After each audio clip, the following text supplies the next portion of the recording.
नमस्कार, मैं doctor PC आचार्य, सह आचार्य हिंदी विभाग, डॉक्टर बी.आर. अम्बेडकर राजकीय महाविद्यालय, श्री गंगानगर से आपसे फिर से मुखातिब हूँ।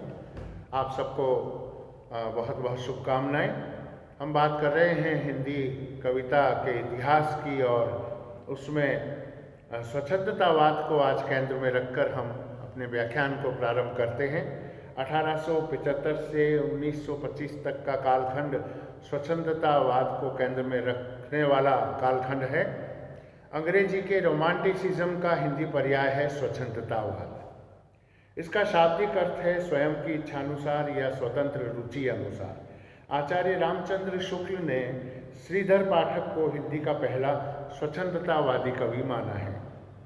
स्वयं श्रीधर पाठक ने लिखा है, लिखो न करो लेखनी बंद, लिखो न करो लेखनी बंद, श्रीधर सम सब कवि स्वच्छंद, श्रीधर सम सब कवि स्वच्छंद। यह जीवन का स्वप्निल चित्र है जो समाज और वास्तविक जगत द्वारा वर्जित है और प्रकृति पर्यवेक्षण, प्रेम की स्वच्छंद भंगिमाओं का चित्रण, बैलेड या कथा गीत का प्रयोग के साथ कल्पना की प्रधानता, भावना का अतिरेक, व्यक्तित्व का समावेश या प्रकृति प्रेम आदि ऐसी विशेषताएं जो इसे साहित्य के इतिहास में महत्व दिलाती है।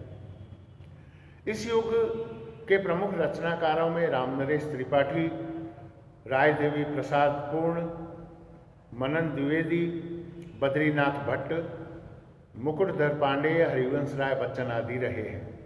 बच्चन की मधुशाला के बाद तो इसे हालावाद कहकर एक नई प्रवृत्ति का आरोपण करने का भी विमर्श चला।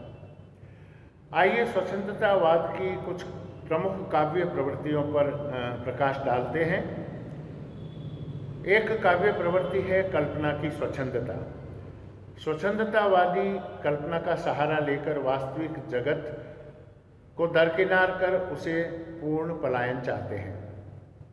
ये मनुष्य की पूर्णतः की उस आकांक्षा से परिचालित है जो कभी प्राप्त नहीं हो सकती। अतः कल्पना के संसार में ही उसकी प्राप्ति के स्वप्न पूरे हो सकते हैं। जो वास्तविक जगत में नहीं पा सकते उसे कल्पना में पाने का उद्देश्य और आकांक्षा लेकर कवि आगे बढ़ते रहे। भावना का अतिरेक एक अन्य प्रमुख प्रवृत्ति है। स्वच्छंदतावादी काव्य में चरम या परम ही लक्ष्य है।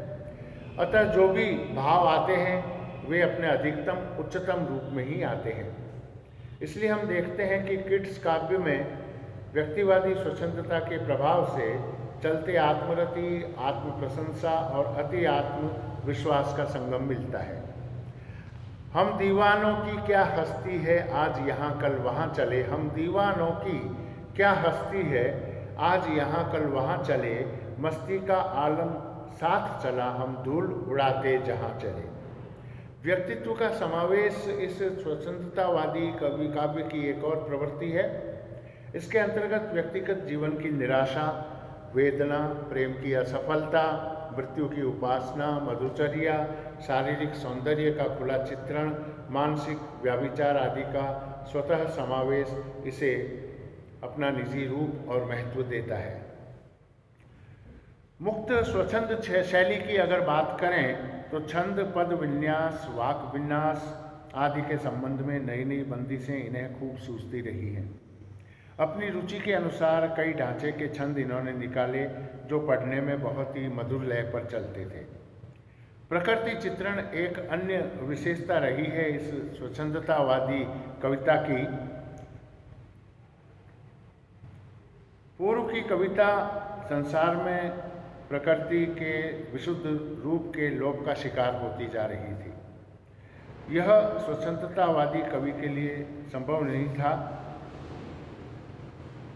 एकांत में अपना श्रृंगार करने के लिए धरती के स्वर्ग कश्मीर की ओर चल पड़ती है यह स्वच्छंदवादी कविता।